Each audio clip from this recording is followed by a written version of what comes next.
Usually, when we look at ancient history or sacred texts, we treat them kind of like a museum exhibit. You walk in, the artifacts are safely behind thick glass, there's a little bronze plaque explaining exactly what you're looking at, and everyone basically agrees on the timeline. Right, it feels entirely settled. Exactly. It feels settled. But then occasionally, you stumble across a framework that completely shatters that glass. Suddenly, you aren't in a museum anymore. You're looking at a map where all the familiar landmarks have been rearranged, the continents have shifted, and the street signs are actually codes for a hidden, underlying reality. It forces you to question the very foundation of how the story has been told for thousands of years. I mean, you literally have to unlearn the accepted geography and the comfortable narratives just to grasp the premise. And that premise is exactly what we're plunging into today.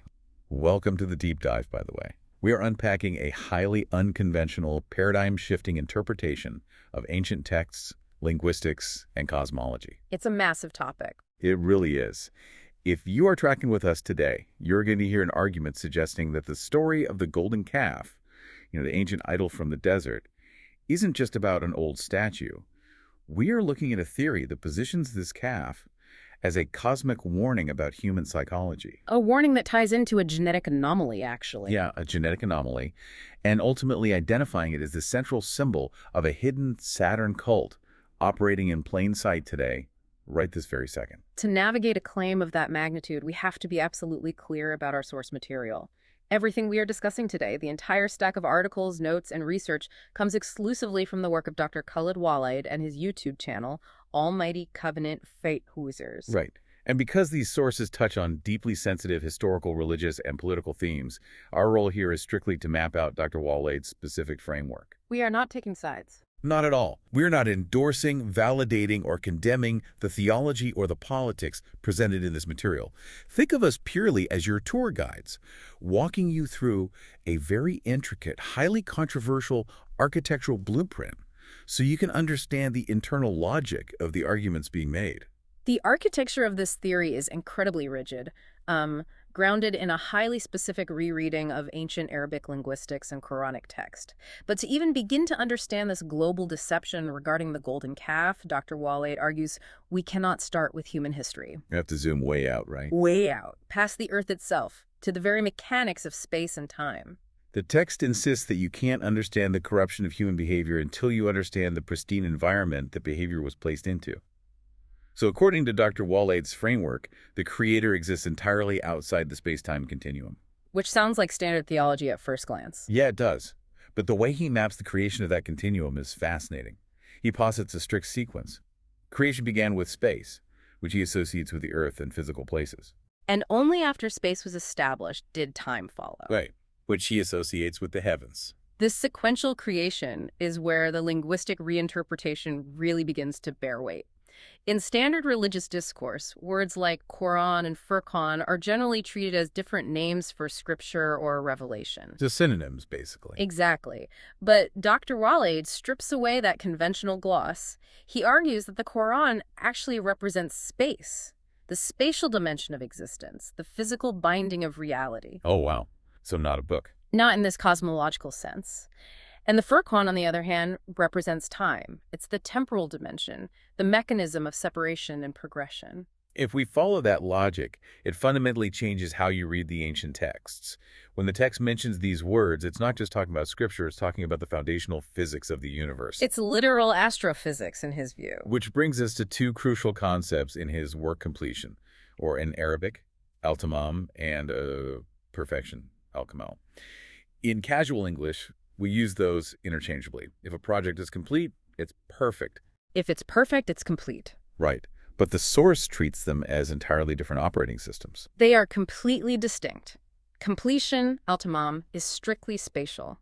It refers to the physical reality, the baseline existence of a thing having all its necessary parts occupying space. So it's just the physical form. Yes. Perfection, al-kamal, is strictly temporal. It requires the passage of time to manifest. You cannot have temporal perfection without first having spatial completion, but simply being complete does not make something perfect. Okay, let's unpack this for a second. Let me try to build an analogy here to lock this in for you listening. If completion is like building the physical hardware of a massive supercomputer, you've got the motherboard, the servers, the silicon, the cooling systems all installed in a room. It is a complete physical object occupying space. Exactly. That is El-Tamam. But perfection, Al-Kamal, is the artificial intelligence software running on that hardware over a period of years. Learning, updating, evolving. Right. Processing data through time. The hardware is complete on day one. The software requires time to approach perfection. That captures the structural dependency perfectly. The temporal perfection has to interact with and run on the spatial completion. And Dr. Waleed takes this hardware-software dynamic and applies it to the paired systems of the universe. Like what? Most notably, the cycle of life and death. Conventionally, human beings perceive the sequence as a life first, followed by death. You are born, you live, you die. Sure, that's just basic biology. But according to this framework, the cosmic sequence actually begins with death and moves toward life. Wait, starting with death feels completely counterintuitive. If nothing is alive yet, what does death even mean in this context? In Dr. Waleed's framework, death represents that inert spatial reality, the baseline hardware before the power is turned on. God created the space, the dead matter first. It is complete, but it is lifeless. So it's El-Kamam. Yes. Then the temporal dimension, the software of life, is introduced into that space. The reason this matters is that it dictates the entire mechanics of spiritual progression. Spiritual knowledge, according to the text, is acquired temporally in the mind and soul over time, but it must be tested, proven, and actualized through physical, earthly experiences in space. So you might spend years acquiring the temporal knowledge of patience or justice, like running the software updates in your mind, but you haven't actually achieved anything until you manifest that knowledge in physical space. Precisely. You have to take that temporal understanding and prove it in the spatial realm of completion. That is a really beautiful way to look at it. Does he use scripture to back up this physics model? He does. The text points to specific Quranic verses to back up this cosmic sequence. Dr. Waleed leans heavily on the opening verses of Surah Ar-Rahman. Okay, what do those say? The traditional translation reads roughly, "The Most Merciful taught the Quran, created man, taught him eloquence." Most people read that as a list of divine favors. Yeah, just a list of things God did. But Dr. Waleed reads it as an astrophysical sequence. How does he break down that sequence specifically? He argues that taught the Quran refers to the initiation of the spatial dimension, the physical boundaries of reality being established. Remember, Quran equals space here. Right.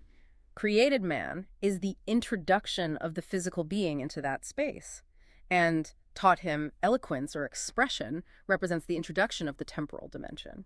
So the ability to process, communicate, and evolve through time. Exactly. It is a blueprint of how space was initiated and how time was subsequently set into motion around it. Okay, but if the universe is this massive, perfectly ordered system of spatial hardware and temporal software, the obvious question is how the creator interacts with it. If God is entirely outside this space-time continuum, how does the system keep running? The source explains that once God created space and set divine time spinning around it, everything in the universe was set into motion. Dr. Waleed uses the concept of all creation swimming in the kingdom of the Most Merciful. Swimming. I like that imagery. The creator remains absolutely outside the system, unbound by either space or time, but the system itself is entirely dependent on the energy, the specific mathematical balance, and the mechanics set up by the creator. So it's not random. Not at all. It is a beautifully ordered, measured rotation. Everything has a designated pace. And that concept of designated pace is the bridge from astrophysics to human behavior. We have this grand cosmic physics, a delicate interplay of space and time spinning exactly as it should. But human beings rarely operate in perfect measured balance. We certainly don't. We are messy, we rush, we break things. And this is where Dr. Waleed's framework takes a profound turn into linguistics, focusing on two Arabic root words that dictate the human experience within this cosmic machine. This linguistic binary is the absolute crux of his entire historical and psychological theory. We're looking at the profound difference between the concepts of Jal and Ayal. Let's start by unpacking Jal. J-A-L. On a surface level, translations often render this word as making or appointing or placing. Which is true in a basic sense. But in this framework, it is carrying a massive amount of cosmic weight. Right. It is the operational mechanism of divine justice and balance. In Dr. Waleed's analysis, Jal is inextricably connected to the heavenly scales of raising and lowering. Heavenly scales. Yes. It represents a divine, measured response to a creature's action. Think of it as a partnership. Yep. A creature in physical space performs an action. Ja'al is the response from the higher temporal authority. A purification or a merit granted. Or an elevation that the creature could never physically achieve purely on its own. So it requires an external validation. You can do the work, but you cannot elevate yourself. The elevation must be granted by the system at the proper time. Yes, and crucially, it is a scale of absolute justice.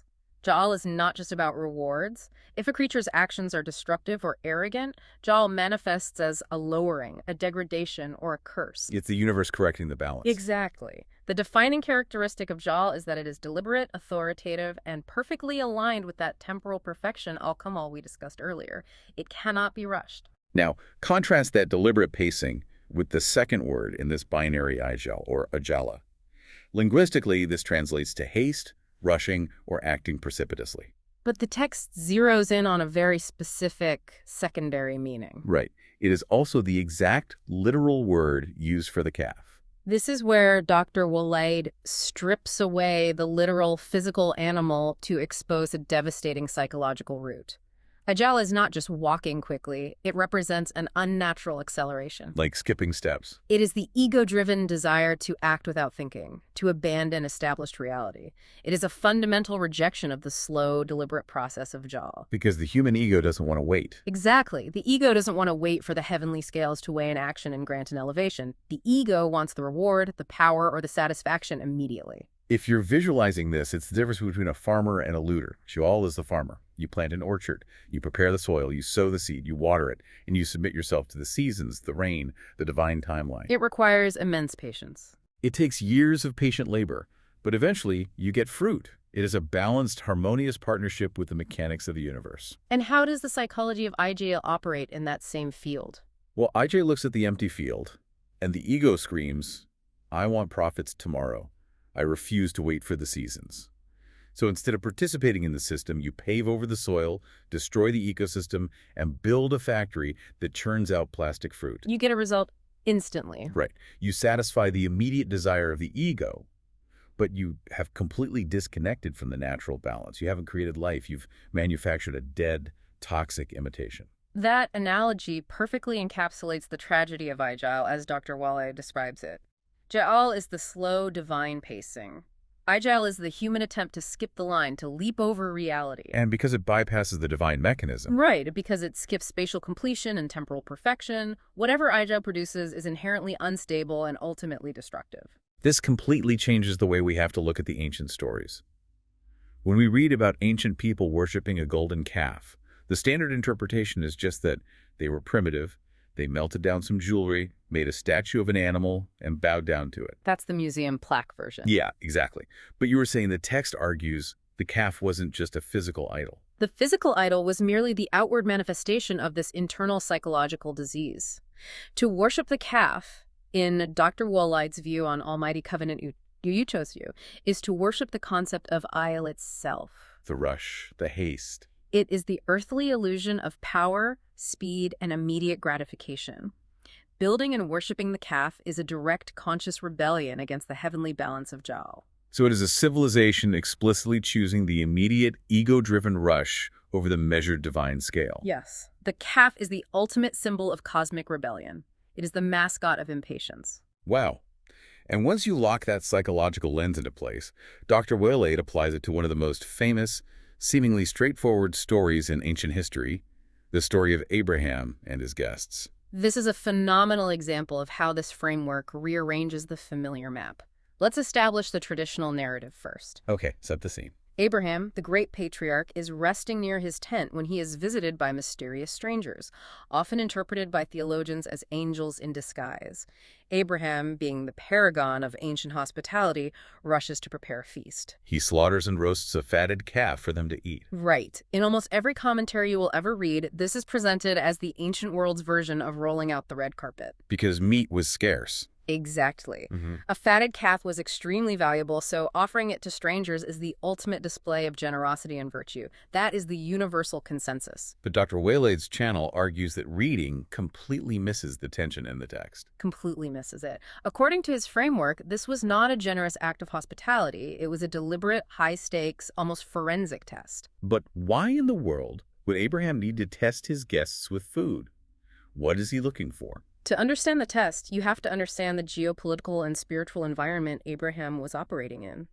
According to the source, Abraham was engaged in a massive campaign to purify Bakka, which Dr. Waleed identifies as. He explicitly identifies it as Jerusalem. So Abraham is trying to purify it from the influence of these calf worshippers.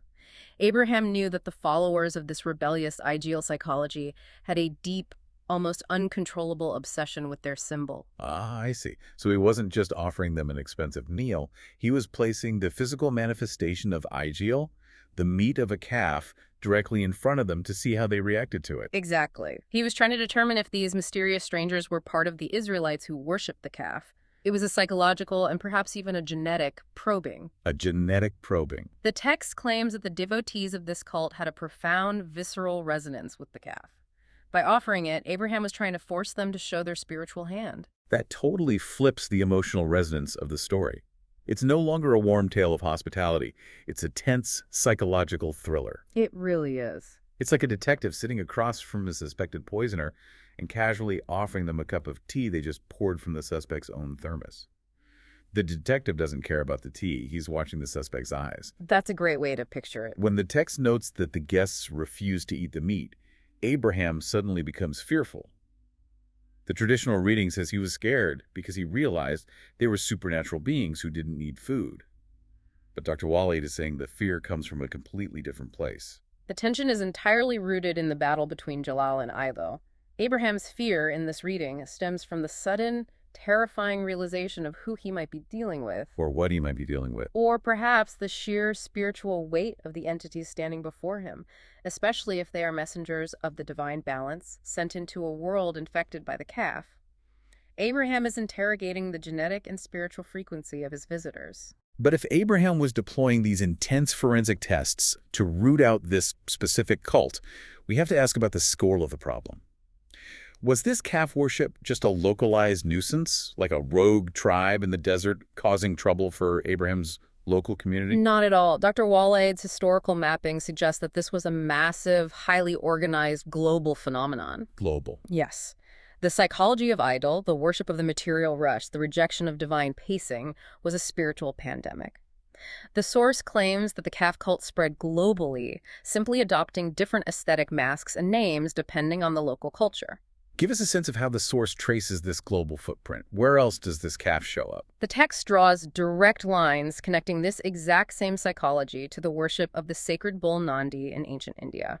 It connects it to the reverence for Marduk among the Sumerians. Marduk, really? Yes, as you move into the Fertile Crescent, the framework claims this identical system evolved into sun worship, and that the ultimate, most pervasive symbol of this global calf worship was known by the name Baal. Baal. Wow. If you read ancient Near Eastern history or biblical texts, Baal is the ultimate antagonist. He is constantly portrayed as the primary rival to monotheistic worship. Exactly. And Dr. Waleed is taking this massive historical figure, Baal, and tying him directly back to the linguistic root of Ayal, the impatient, ego-driven, reality-skipping psychology of the calf. That is the core argument. Whether you are looking at Sumerian cuneiform, Babylonian ziggurats, Akkadian texts, or Assyrian stone carvings, Dr. Waleed argues you are looking at the exact same root disease. Just wearing different hats. The iconography might shift slightly, a bull here, a sun disk there, but the underlying operating system is always Ayal. It is the elevation of the material rush over the divine balance. If we have a global system of worship that is this organized and this pervasive, operating under massive cultural umbrellas like Baal, there has to be an origin point. Systems like that don't just spring up out of nowhere. They usually require a charismatic founder. Right, a figurehead. And the source makes a truly staggering claim about who is at the center of this. This is undeniably the most explosive and controversial claim in Dr. Waleed's entire document.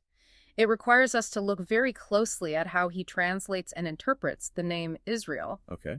In standard historical and religious paradigms, Israel is understood as a title given to Jacob and subsequently the name of a nation or a people. Dr. Waleed completely rejects that. According to his text on Almighty Covenants Say, Israel was an actual, distinct historical individual. But not just a regular human being.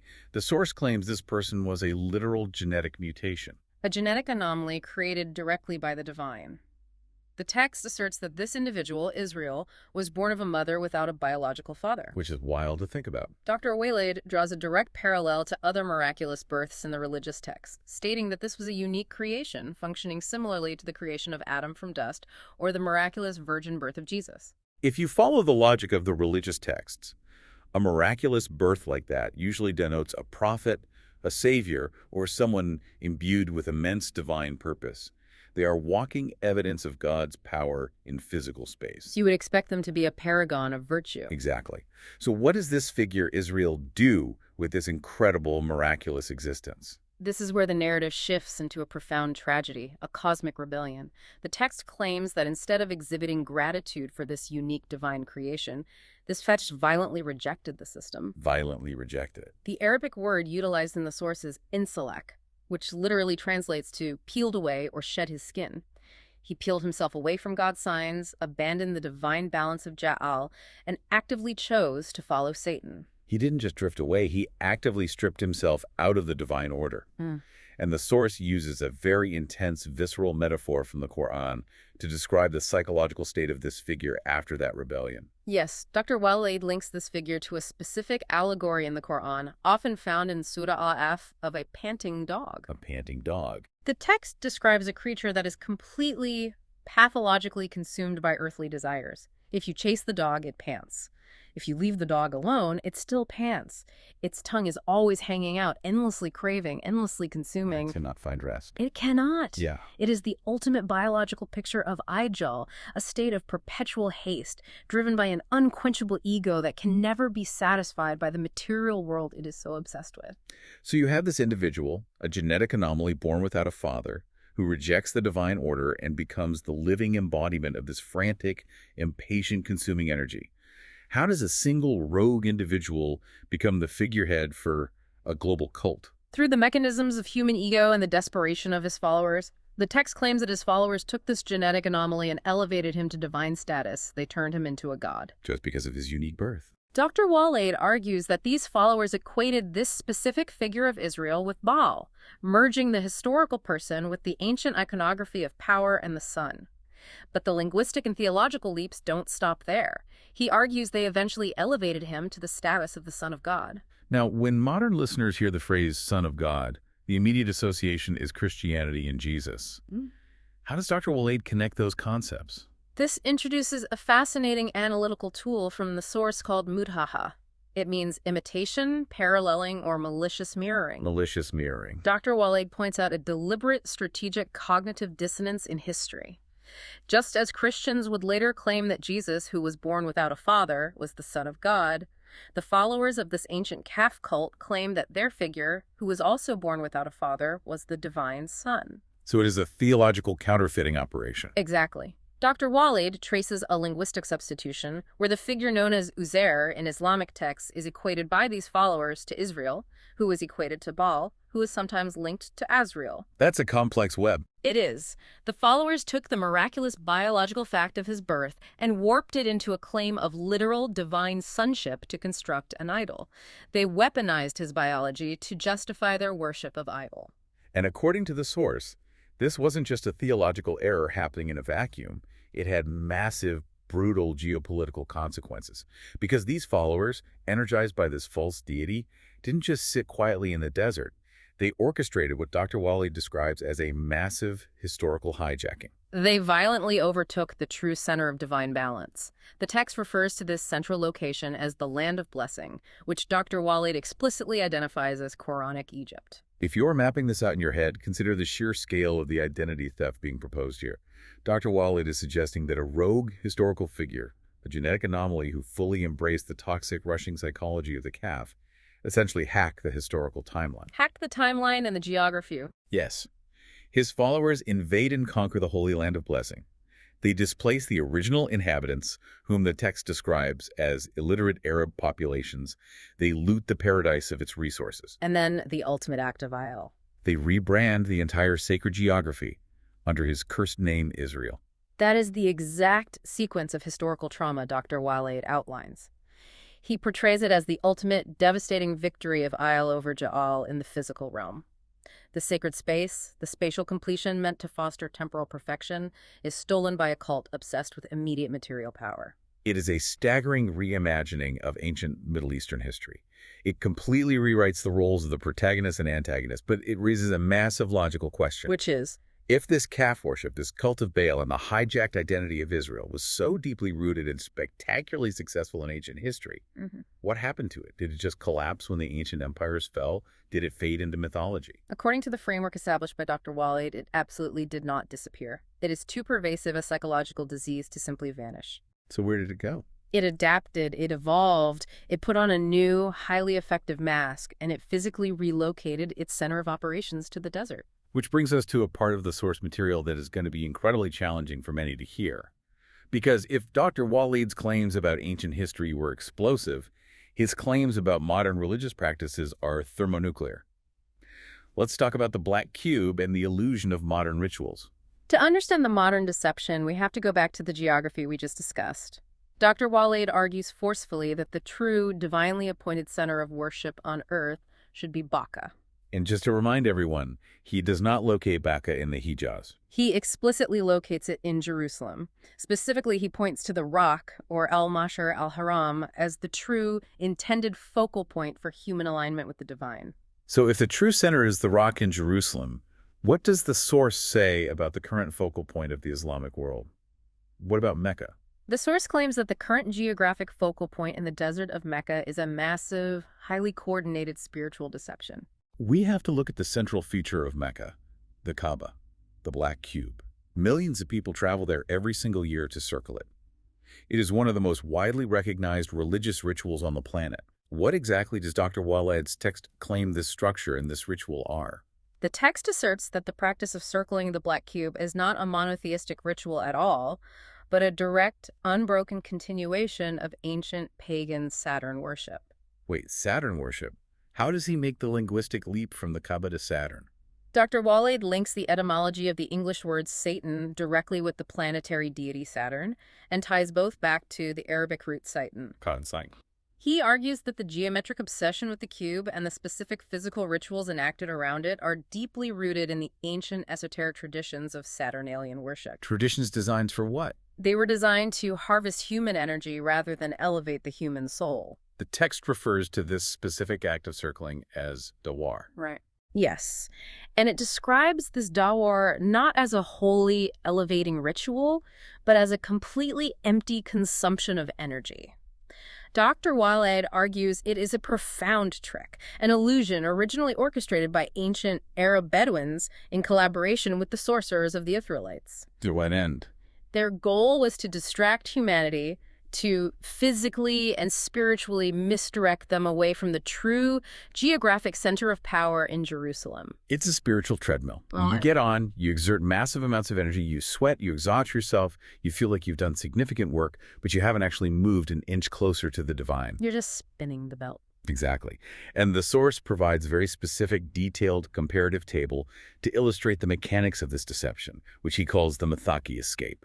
Let's break down the contrasts in this table because it synthesizes his entire argument beautifully. The table is a masterclass in his binary logic. Let's walk through the three main points of comparison. Let's do it. What's the first one? First, we examine the place. The false system is located in Mecca, which the text characterizes as a barren, lifeless desert, a place of spiritual and physical dehydration.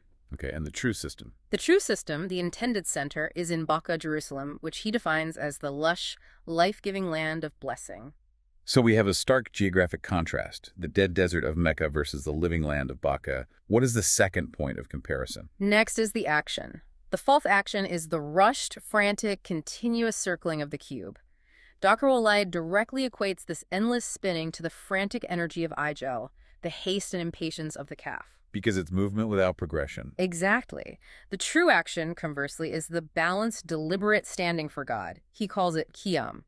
This stationary alignment perfectly represents Ja'al, the divine scale, the patient partnership with the universe. That is a profound physical distinction, circling wildly like the panting dog, which is Ijel, versus standing firm and balanced, which is Ja'al. Okay, what is the final point in the comparative table? The direction, or the Qibla. The text asserts that worshipping toward the cube in Petra or the deep desert is essentially facing the wrong cosmic entity. Who are they facing?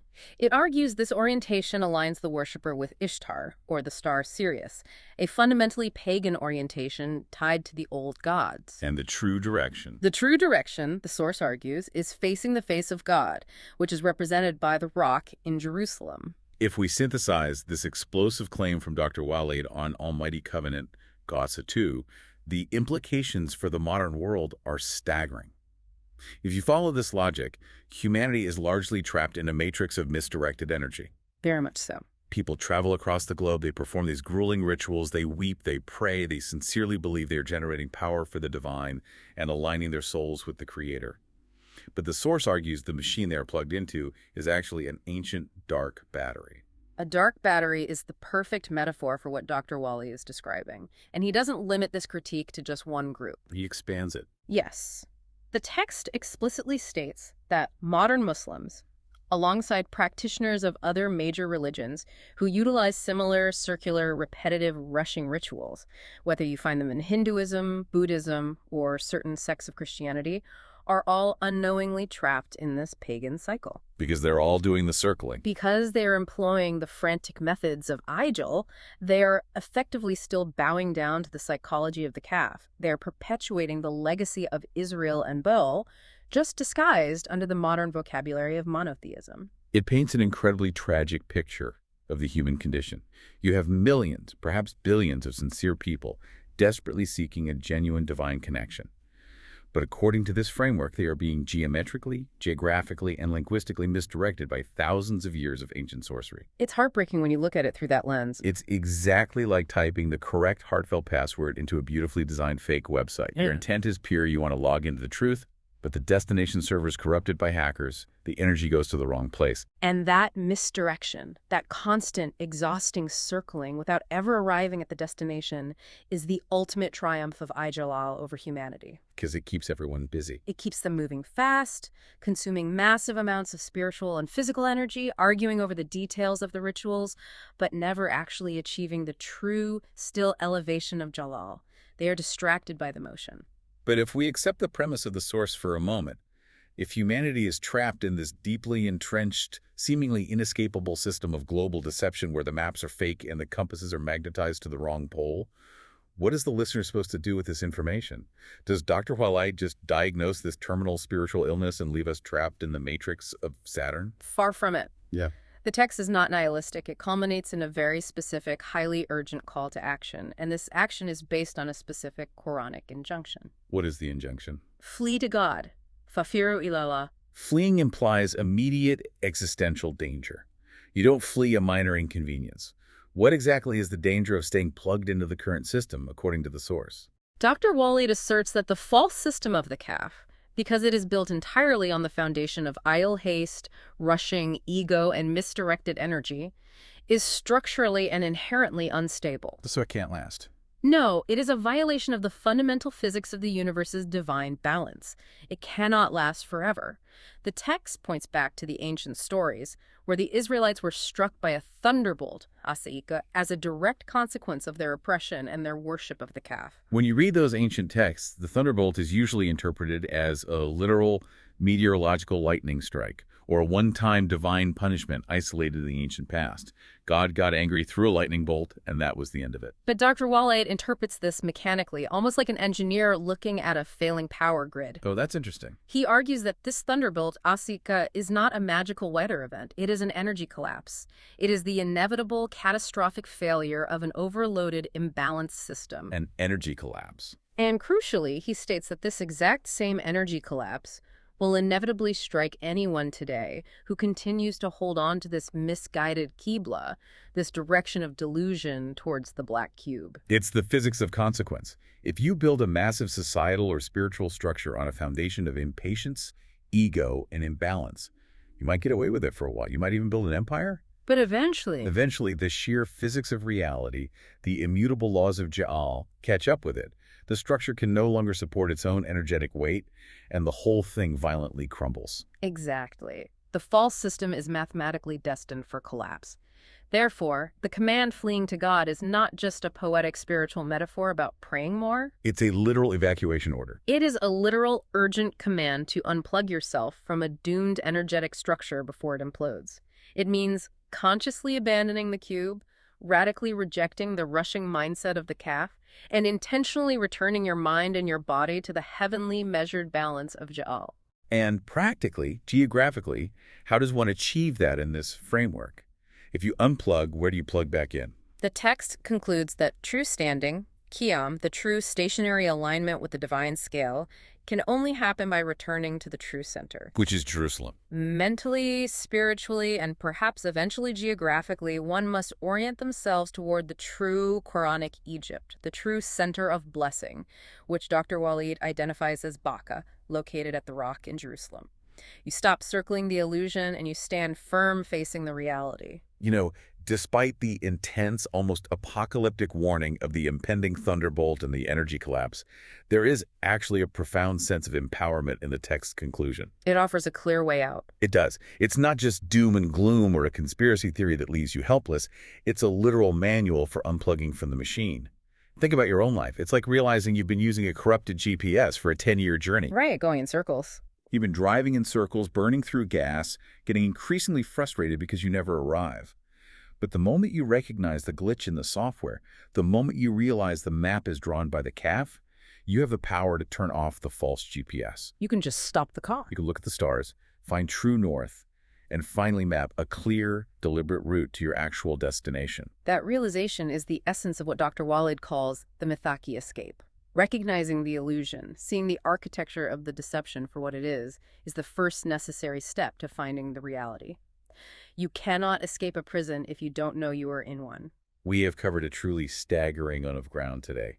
We started this journey by zooming out to the very edges of the cosmos, exploring the architecture of creation space as the Quran, time as the Furqan, the physical baseline of completion, interacting with the evolving software of perfection. From that cosmic physics, we trace the linguistic and psychological battle between the heavenly measured balance of Ja'al and the toxic, ego-driven haste of idol, represented by the calf. We saw how Abraham used the fatted calf not as a meal, but as a high-stakes genetic and psychological test to identify a cult of haste. A cult that Dr. Waleed claims eventually conquered the ancient world under the banner of Baal. Led by a genetic anomaly, a rogue figure known as Israel, who peeled himself away from the divine order. And finally, we unpack the deeply controversial claim that this ancient calf worship didn't die out, but simply disguised itself in the desert as the rituals of the Black Cube, trapping millions in an empty cycle. A spiritual treadmill of Saturn worship until they recognize the glitch, stop circling, and flee to God by standing in true balance toward Jerusalem. It is a dizzying, incredibly intricate, and wildly subversive framework. And as we wrap up this deep dive, I want to warmly remind you of our mission today. Everything we have discussed, every startling claim and linguistic reinterpretation, was drawn exclusively from Dr. Khaled Waleed's text and his channel, Almighty Covenant Farsi. We're just reporting the framework. Exactly. Our goal was never to tell you what to believe.